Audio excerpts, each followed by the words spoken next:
kali ini. Perkenalkan, nama gue Stefanus Niardana, dan sekarang kita kedatangan satu guest star nih, bintang tamu. Sahabat kita lah, Frater Felix Erasmus Arga, betul? Betul. Selamat Frater. Terima kasih.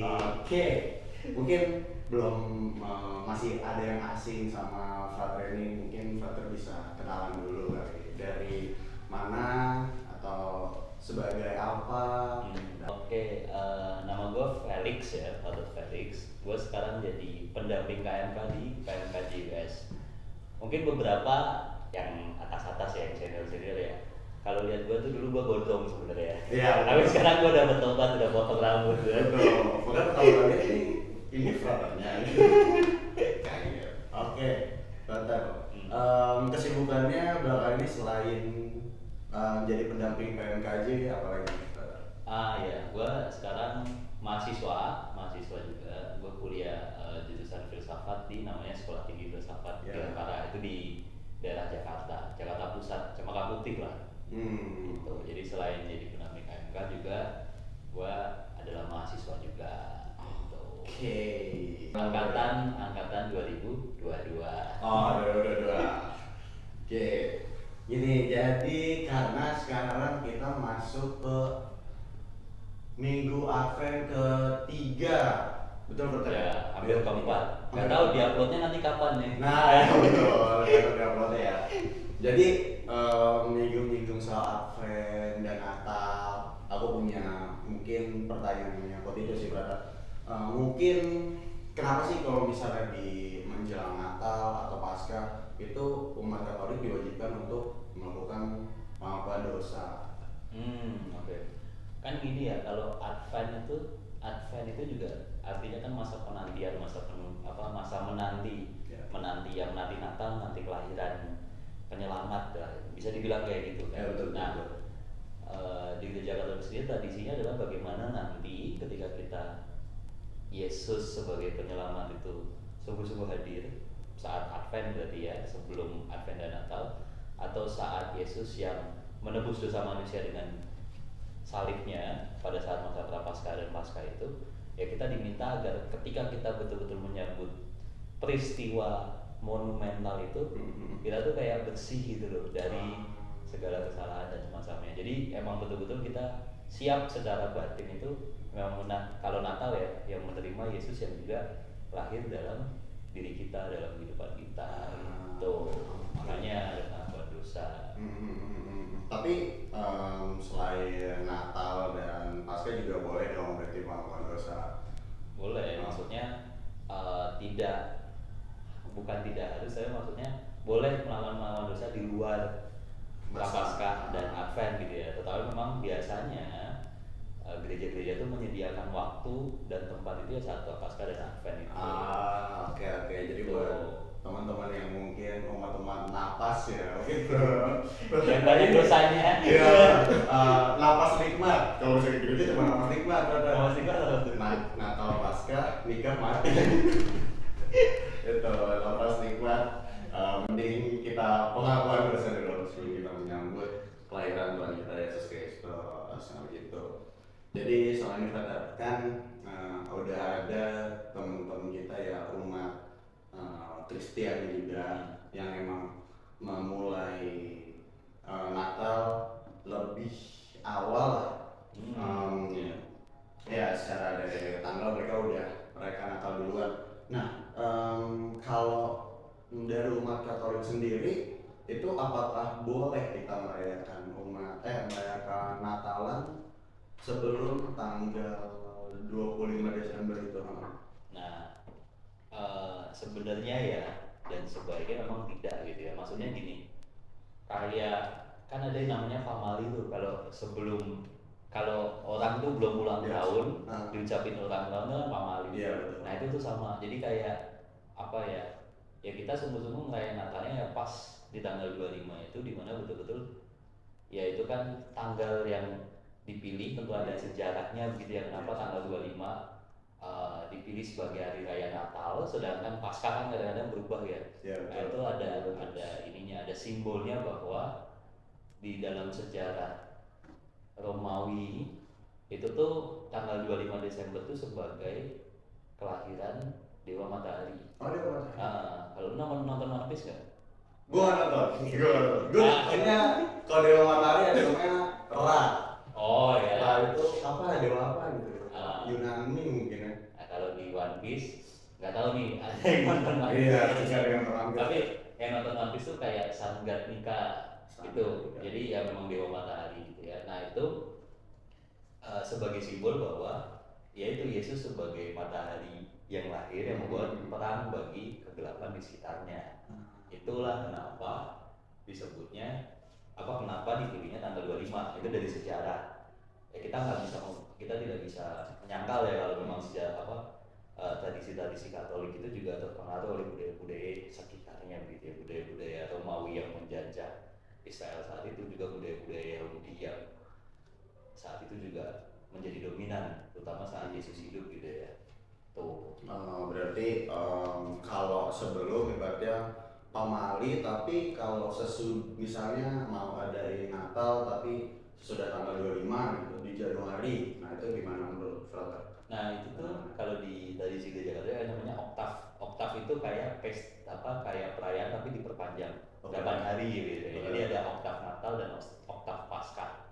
Bahkan setelah oktav Natal pun juga masih ada masa Natal sampai nanti hari raya penampakan Tuhan. Hari raya penampakan Tuhan itu kedatangan tiga majus dari timur. Nah setelah itu pun juga sebenarnya oke-oke aja gitu kan. Memang sebaiknya sebelum hari raya penampakan Tuhan, tapi kan biasanya teman-teman mahasiswa kan liburan segala macam mungkin ya betul kan, baru bisa ngerayainnya setelah misalkan akhir Januari atau pertengahan Januari. Bagi saya sih nggak apa-apa gitu ya, sebagai sebuah pengingat gitu ya, bahwa sebelumnya kita udah ngerayain Natal, yuk kita rayakan Natal di dalam komunitas KMK gitu loh. Ya benar gitu. Berarti sekalian promosi juga sebenarnya.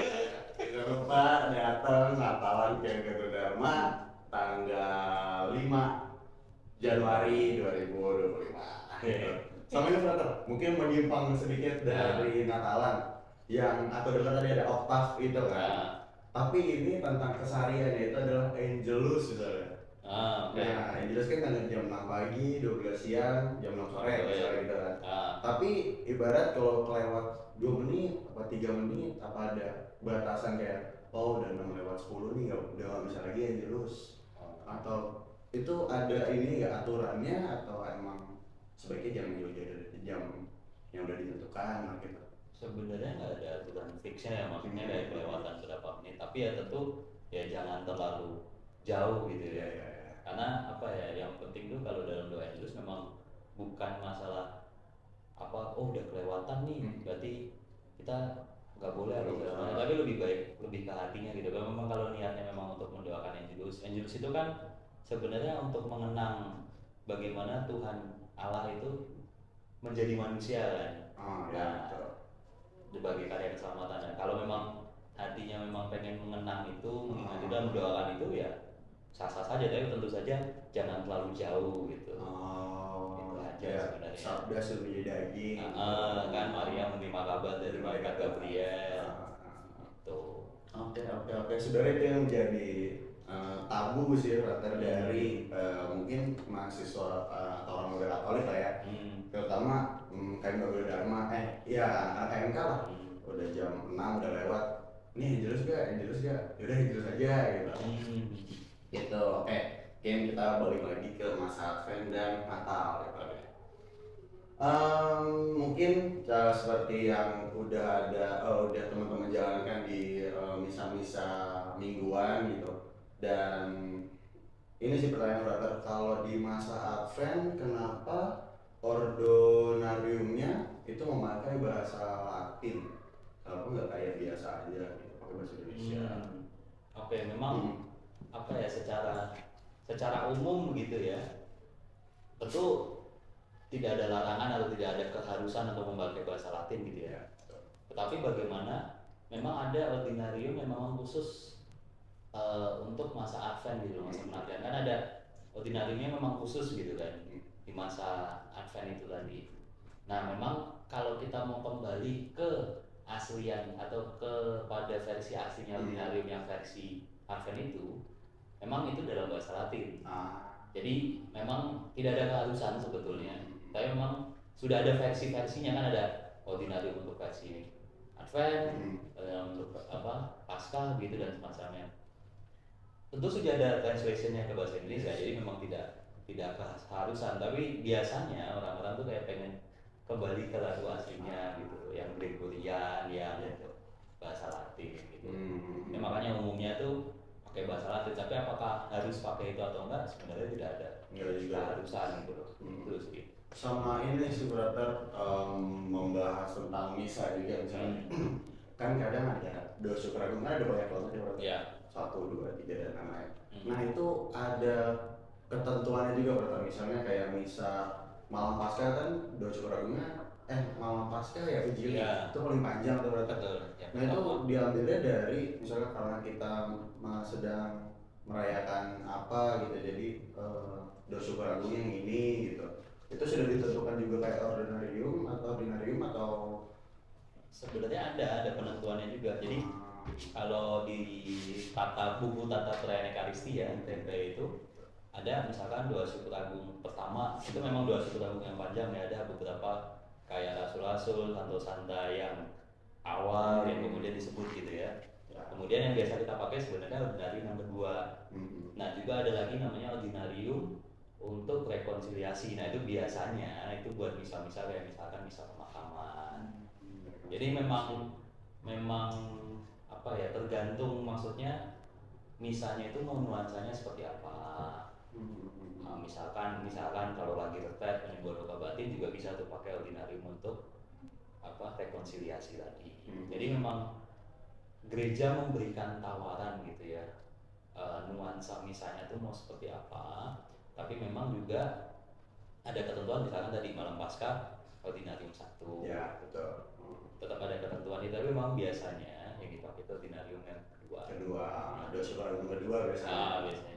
Nah, sekalian bahas misa nih, brother. Aku tuh penasaran, kayak kalau di gereja Katolik itu kan, aku nggak tahu, pernah dengar dulu tuh ada yang bilang kalau misalnya cuman boleh pakai organ doang, misalnya nggak boleh pakai drum atau apa.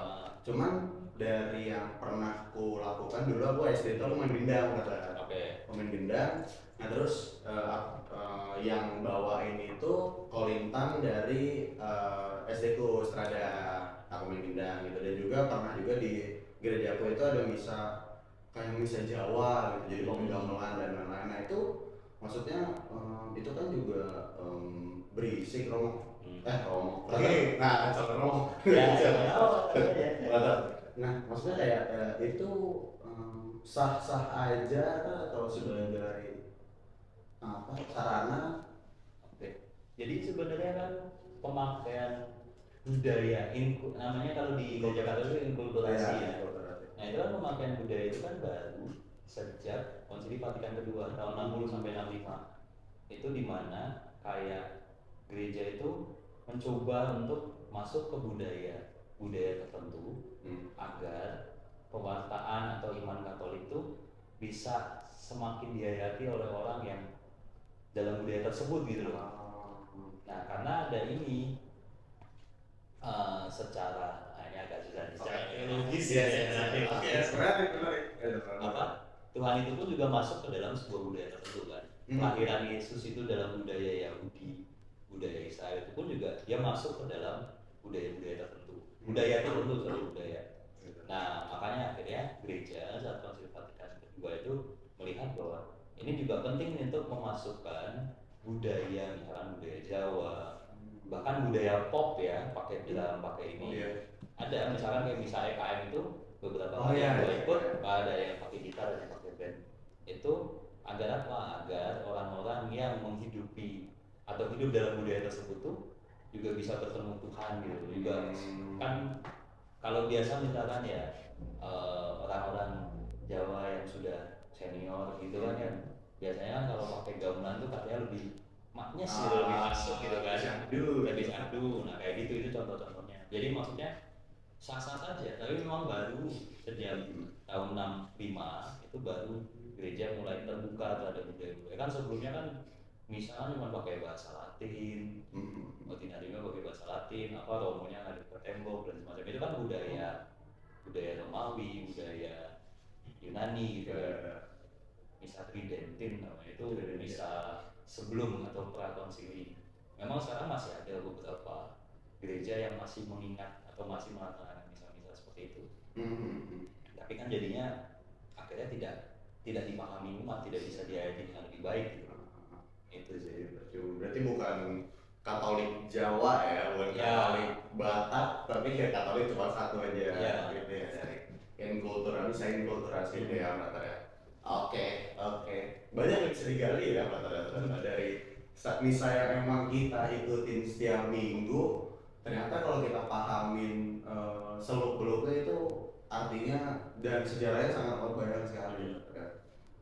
Oke, kita balik lagi ke Natalan. Yang ditunggu-tunggu biasa sama pas kita masih kecil, temen-temen biar gimana tentang Santa Claus. Oke. Nah, Sinterklas lah bilangnya. Sinterklas. Kalau bahasa Indonesia Sinterklas. Nah, itu tuh Sinterklas beneran dia santo atau orang random aja suka bagi-bagi hadiah atau gimana, ada sejarahnya gitu? Nah, Santa Claus itu kan sebetulnya Santo Nikolaus gitu ya. Oh, Claus. Nah, makanya dari Claus itu jadi Santa Claus gitu ya.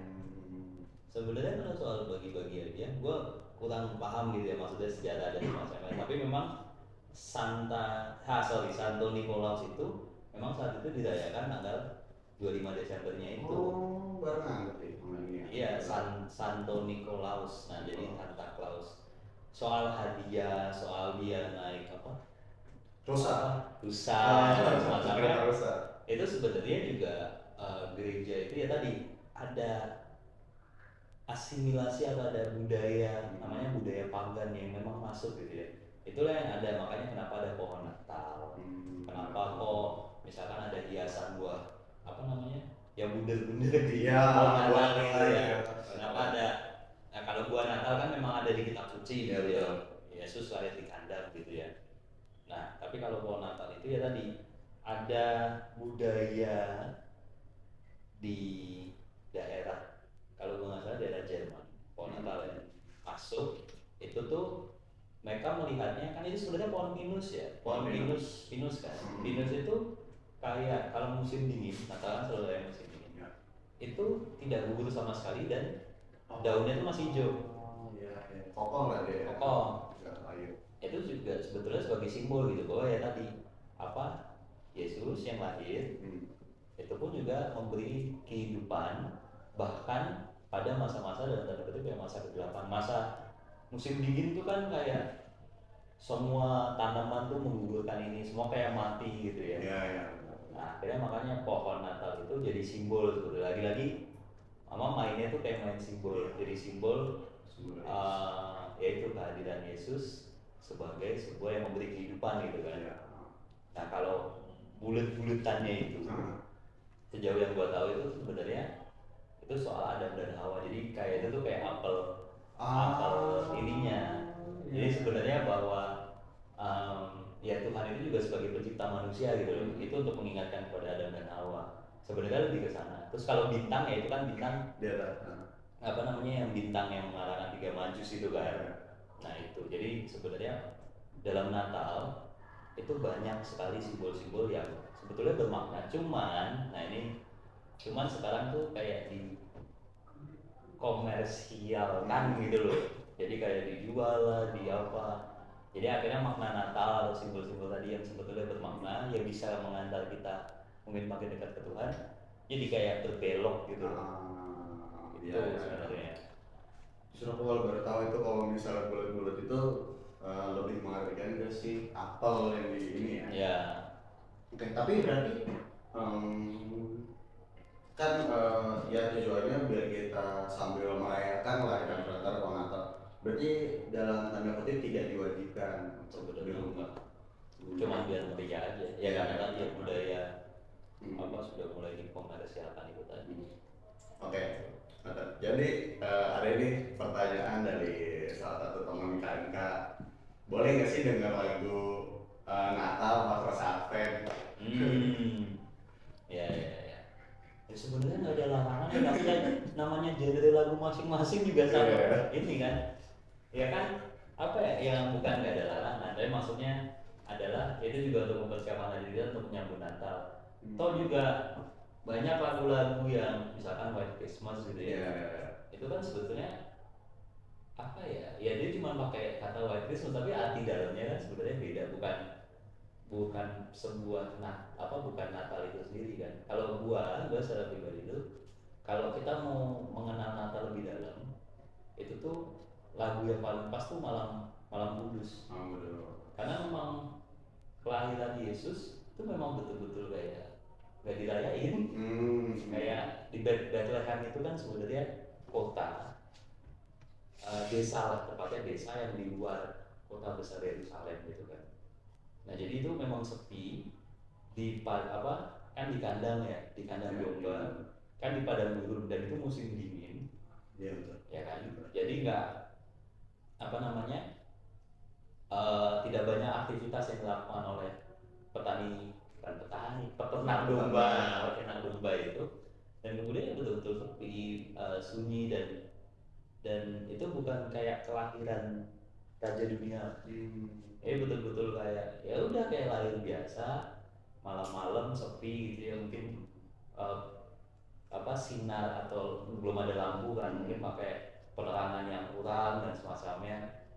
Dan ya itu makanya tadi yang gue bilang ya, Natal sekarang sudah mulai dikomersialkan dan semacamnya. Tapi kalau mau memaknai Natal ya, Natal itu sepi, nggak rame sebenarnya gitu. Itu. Berarti ya tergantung apa ya, pribadi juga aja sih ya, kata gimana cara kita memaknai Natal. Nah sama ini kata buat nambah-nambah pengetahuan atau mungkin lupa nih tentang makna dari keempat lilin yang dinyalakan pada saat Advent. Itu kan beda, ada satu lilin yang beda. Nah mungkin apa tuh makna dari warna ungu, warna pink, kenapa nggak warna hijau toska gitu, warna biru laut gading gitu. Oke. Itu tuh semoga gue nggak kebalik. Itu kan namanya kalau minggu ketiga kan minggu Gaudete. Kalau nggak salah Prapaskah keempat tuh Letare. Kalau nggak salah ya, semoga gue nggak kebalik. Kalau kebalik nanti editor kan. Nah itu Gaudete itu artinya apa? Itu sebenarnya bersukacitalah gitu loh. Kenapa? Karena ya itu udah semakin dekat ke Natal gitu. Nah pertanyaannya kenapa nggak Advent keempat yang Gaudete gitu kan? Nah kadang-kadang kalau kita mau nunggu, gue secara ini pemaknaan gue pribadi, kadang-kadang kalau kita nunggu, kalau semakin dekat itu kan kita kayaknya mau gembiranya bukan pas mau dekat. Misalkan gue mau ketemu seseorang di stasiun UI, gue kan yang sudah lama nggak gue ketemu, gue kan bukan gembiranya pas sudah sampai stasiun Pancasila, tapi mungkin gembiranya udah pasar minggu atau udah mau deket nih. Nah lebih ke sana sih sebenarnya, bahwa pengalaman manusiawi bahwa Natal udah mulai deket nih, mari kita bersukacita. Makanya kita warnanya beda sendiri, warna pink, warna yang lebih cerah, warna yang menimbulkan kegembiraan gitu loh. Menuju ke ini. Makanya disebutnya Gaudete, bersukacitalah gitu. Itu. Gaudete sama Letare. Kalau yang keempat. Letare itu yang Prapaskah keempat.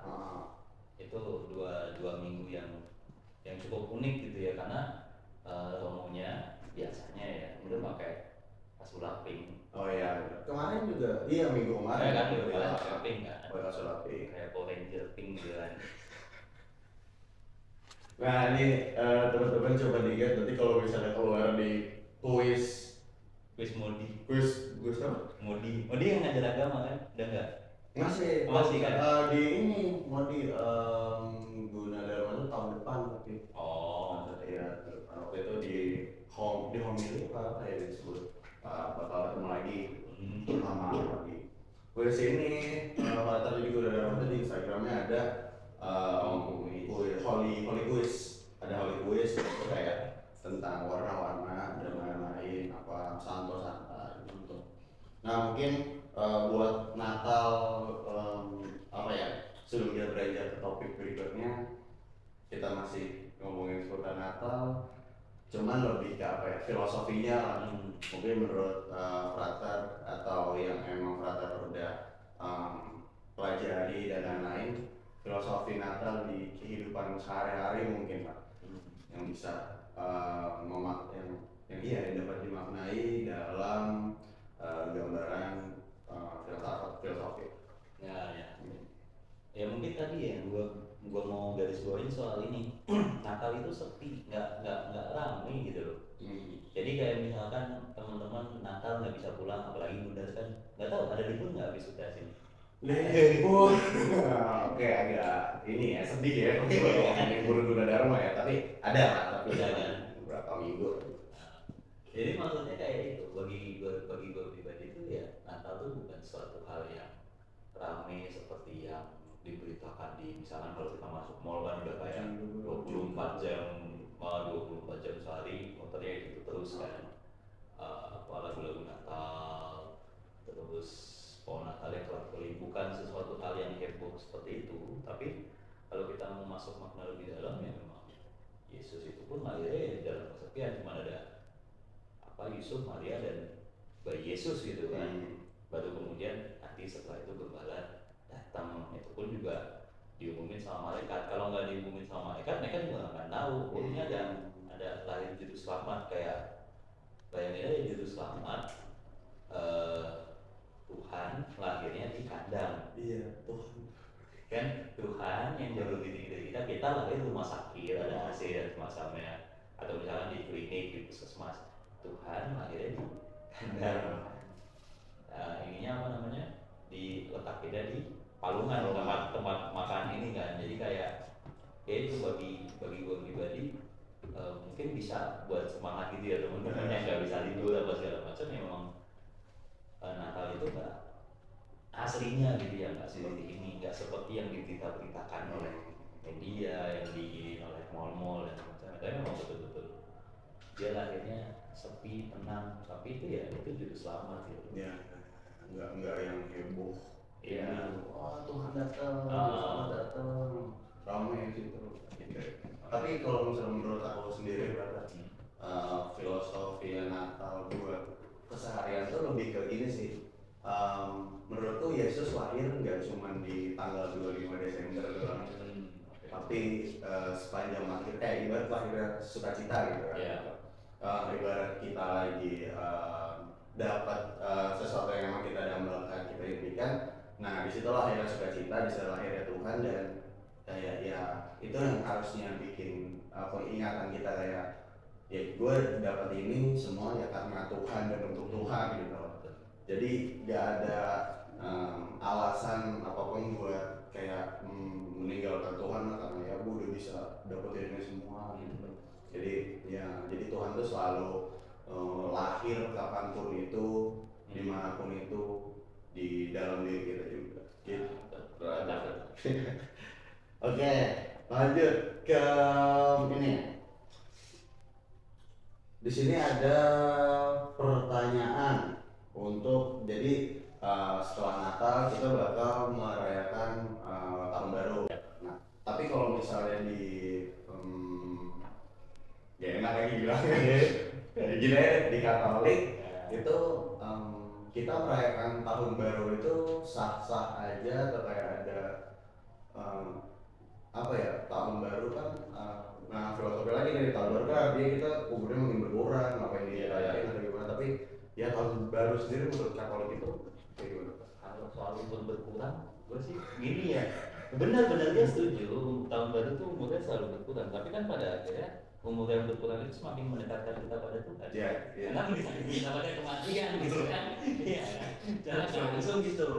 Jadi kalau soal tahun baru sebenarnya juga nggak ada larangan apa, tapi dalam tradisi gereja sebenarnya nggak lama-lama banget sih, kalau nggak salah tahun 1900-an itu ditetapkan tanggal 1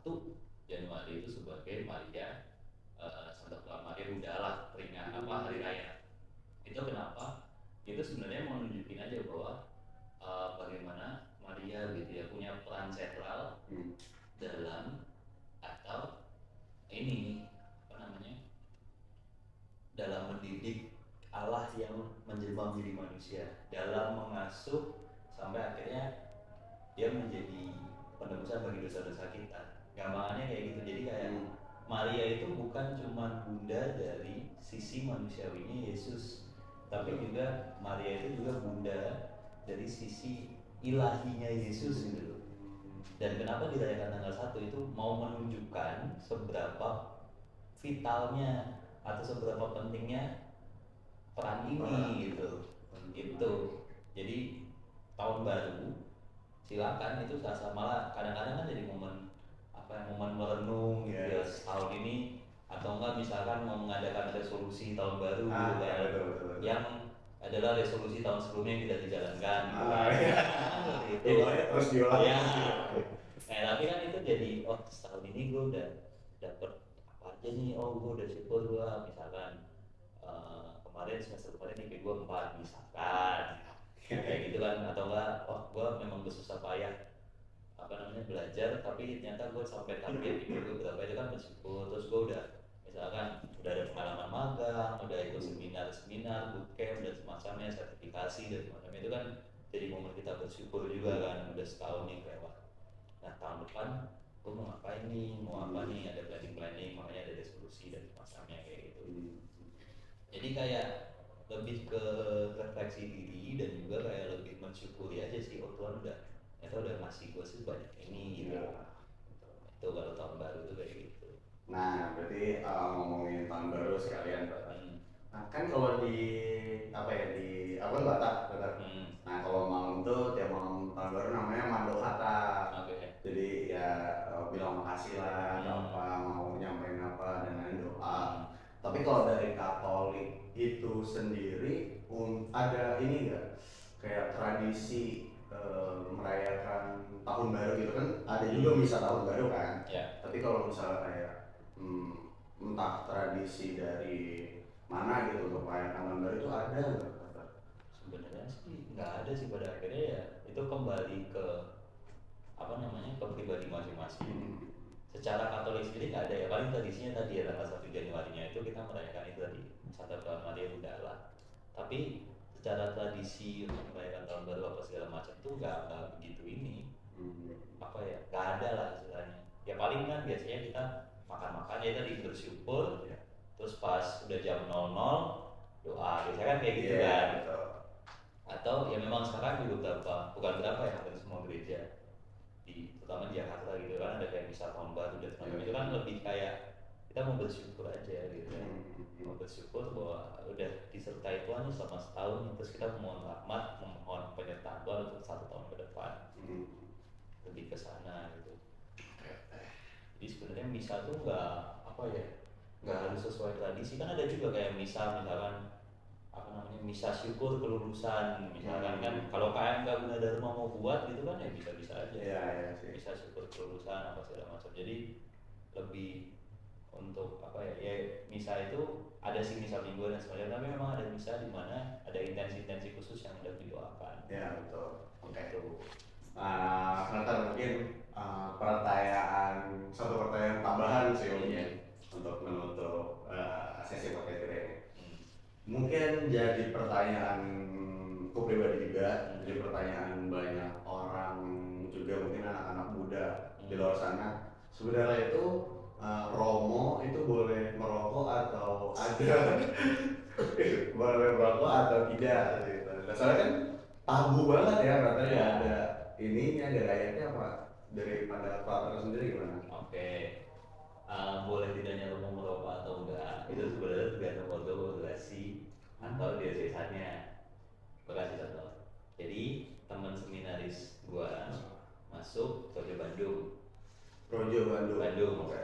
Nah di Projo Bandung tuh dia buat surat pernyataan bermaterai bahwa selama menjadi frater / atau Romo di Projo Bandung tidak akan merokok, dan itu bermaterai tanda tangan. Itu. Nah Jakarta juga kebanyakan frater-fraternya sama. Kalau Jakarta Semarang gitu ya, kalau Oh, SP dulu berarti. SP. Kalau Semarang, kalau sejauh yang gue tahu itu kayaknya langsung di kita langsung. Wah, keras juga ya. Keras. Bener Nah, ya. gue tahu pertanyaan lu ngarah kemana. Kenapa gua sama Modi ngerokok gitu kan? Ya, juga sih. Tapi mungkin berkaitan. Ya, oke. Nah, kalau di EC, Yesuit itu boleh. Hmm. Boleh karena kami melihatnya gini, rokok itu juga punya manfaat. Apa maksudnya kayak sarana dan tujuan. Misalkan contoh, misalkan gua lagi ngumpul sama kalian, Hmm. kan paling enggak gua sebagai pendamping kan butuh dekat juga kan sama kalian gitu kan. Nah, rokok itu bisa jadi sarana untuk mendekatkan. Iya, betul. Tuh. Ada juga sih beberapa romo yang misalkan dia tuh kenapa dia ngerokok? Ya karena apa namanya? Misalkan beberapa dosen yang gua kenal di SL kan ngerokok.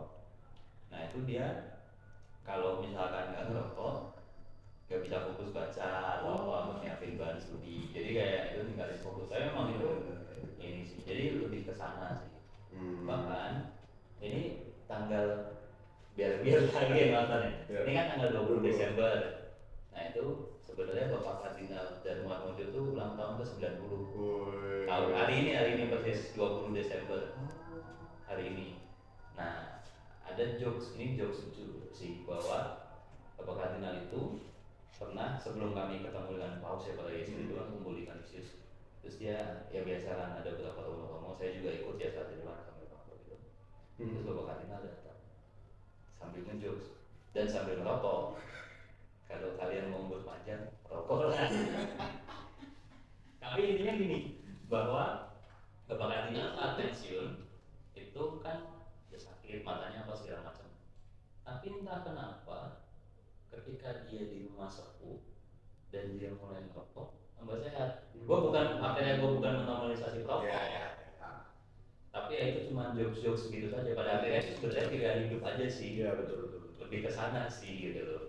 Gitu. Tapi sama aja kayak ini kan, kalau misalnya ada kakek-kakek udah tua perokok tapi dia tetap kuat naik gunung gitu ya, itu sebenarnya emang udah jadi ini ya dia aja. Iya. Habit dia. Bukan berarti setiap orang ada juga perokok kanker, ada juga. Iya. Itu masalahnya. Iya. Oke, brother. Wah, kayak kelihatan juga sih kita. Nanti yang mungkin udah mau closing juga. Aku mau ngajarin frater buat ini jargon kayak Dharma. Oke, keluarga kasih ya. Keluarga. Jadi kalau misalnya aku bilang kayak Dharma, frater ada gerakannya. Jawabnya keluarga, karya, kasih. Oke. Dan sekarang closing gitu ya. Boleh. Oke, teman-teman, terima kasih yang sudah menonton podcast liturgi kita kali ini episode pertama di season 2 kita ini, mengundang Frater Khalid sebagai narasumber. Terima kasih Frater atas Thank you juga waktunya. Oke, teman-teman, stay tune buat next Pogi podcast liturgi. Saya Sabrasi Ardana sebagai pembawa acara undur diri. KMK Dharma, keluarga, karya, kasih.